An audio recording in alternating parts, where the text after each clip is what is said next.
नमस्कार दोस्तों, स्वागत है आपका अपने चैनल एबीसी क्लासेस में। तो लास्ट क्लास में हम लोग प्लास्टिक तक देख लिए थे। आज हम लोग बोले थे कि दो टॉपिक बचा हुआ है। एक तो आपका वॉक्यूल्स बचा हुआ है, तो आज उसको खत्म करेंगे।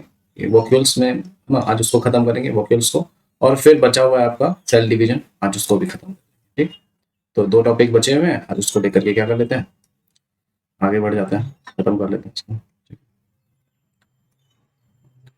तो नाउ वॉक्यूल्स क्या होता है? ठीक है, वॉक्यूल्स मतलब होता है हिंदी में रिक्तिका। क्या होता है?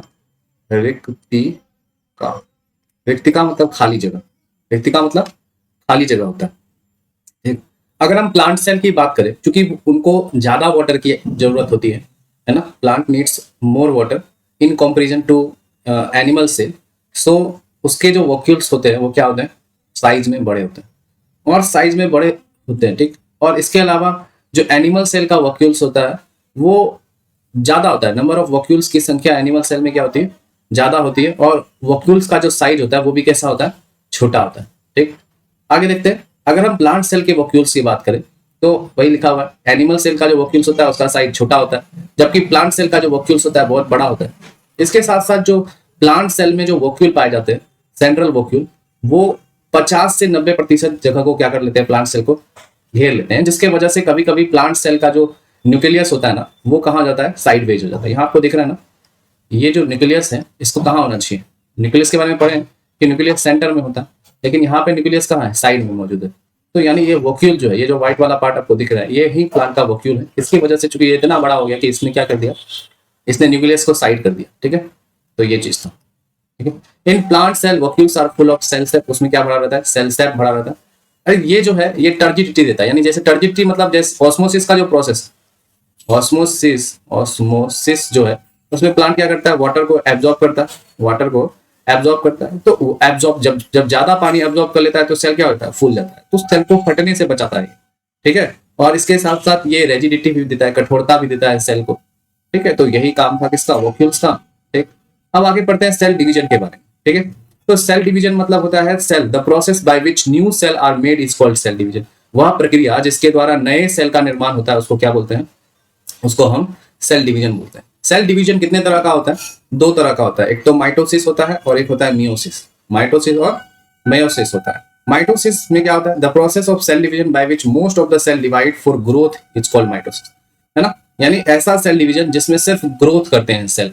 ग्रोथ इन द सेंस जैसे आपका कहीं पे सेल खराब हो गया है ना, जैसे घाव हो गया, उस घाव को भरना है, या किसी भी जगह के शरीर में कहीं कोई चोट लग गया, उस चोट को ठीक करना है, तो उस वे सब किस चीज किससे होते हैं, घाव का भरना, चोट का ठीक होना, ये सब माइटोसिस है ना। इसको क्या बोलते हैं, माइटोसिस बोलते हैं। अब आते हैं मियोसिस पे ना, they divide by a different process. अब जब जब जीव एक्चुअली जो मियोसिस है, ये मियोसिस जो है ये रिप्रोडक्शन प्रोसेस है। रिप्रोडक्शन प्रोसेस जो है, रिप्रोडक्शन का जो प्रोसेस है उसमें ये यूज होता है। किसमें यूज होता है, रिप्रोडक्शन।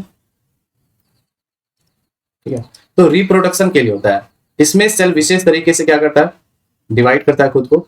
सेल जो है मियोसिस में सेल जो है वो 4 नए सेल्स का निर्माण करता है। यहाँ आपको दिख रहा होगा 4 नया सेल्स, है ना। और ऊपर वाले में क्या देखे थे, केवल 2 ही डॉटर सेल्स का निर्माण होता है, लेकिन यहाँ कितने डॉटर सेल्स का निर्माण होता है, 4 डॉटर सेल्स का निर्माण होता है। ठीक है, मियोसिस में ये एक्चुअली किससे रिलेटेड है, ये जो रिप्रोडक्टिव ऑर्गन है, हमारे बॉडी का जो रिप्रोडक्टिव ऑर्गन है उससे रिलेटेड है ये। ठीक है, यानी मनुष्य जो अपने जैसा जीव उत्पन्न करता है, या जानवर जो अपने जैसा जीव उत्पन्न करता है, ये मेयोसिस के द्वारा ही करता है। ठीक है, तो मेयोसिस जो है वो हमारे जो जननांग है, हमारा जो रिप्रोडक्टिव ऑर्गन है उसमें देखने के लिए मिलता है। उनके जो सेल्स होते हैं वो मेयोसिस की प्रक्रिया द्वारा क्या होते हैं, अपने आप को डिवाइड करते हैं ना, और नए एक नए सेल का निर्माण करते हैं, जिसमें हाफ नंबर ऑफ क्या होता है, क्रोमोसोम पाया जाता है। ठीक है, the new cell only have half number of chromosome then that of mother cell. यानी मदर सेल की तुलना में जो डॉटर सेल बनता है उसमें नंबर ऑफ क्रोमोसोम कितने होते हैं, हाफ होते हैं। और इसमें क्रोमोसोम की संख्या क्या होती है, बराबर होती है। इसमें क्रोमोसोम की संख्या क्या होती है, बराबर होती है ना, सेम होता है दोनों में। तो यहीं तक था, ये चैप्टर यहाँ पे समाप्त होता है। तो इसके साथ ही जो 5th चैप्टर था बायोलॉजी का वो समाप्त होता है। Fundamental unit of life chapter समाप्त होता है, और आगे अब हम लोग इसके बाद फिजिक्स स्टार्ट करेंगे। 9th क्लास फिजिक्स हम लोग पढ़ेंगे। ठीक है, और फिर उसके बाद केमिस्ट्री पढ़ेंगे, फिर से मैं बायो पे आऊंगा। ठीक है। और मैथ्स अभी पेंडिंग रह जा रहा है, मैथ्स के भी वीडियो आएंगे अभी, ठीक है। तो अगर आपको मेरा वीडियो अच्छा लगता है, और अगर आपको मेरा वीडियो इन्फॉर्मेटिव लगता है तो इसे लाइक जरूर करें, और मेरे चैनल से अगर आपको कोई भी लाभ हो पा रहा है तो प्लीज़ मेरे चैनल को सब्सक्राइब भी कीजिए। और इसी के साथ आज का वीडियो यहीं पे समाप्त करता हूँ। धन्यवाद, और अपना ख्याल रखिए, खुश रहिए और मन लगाकर पढ़ते रहिए। जय हिंद।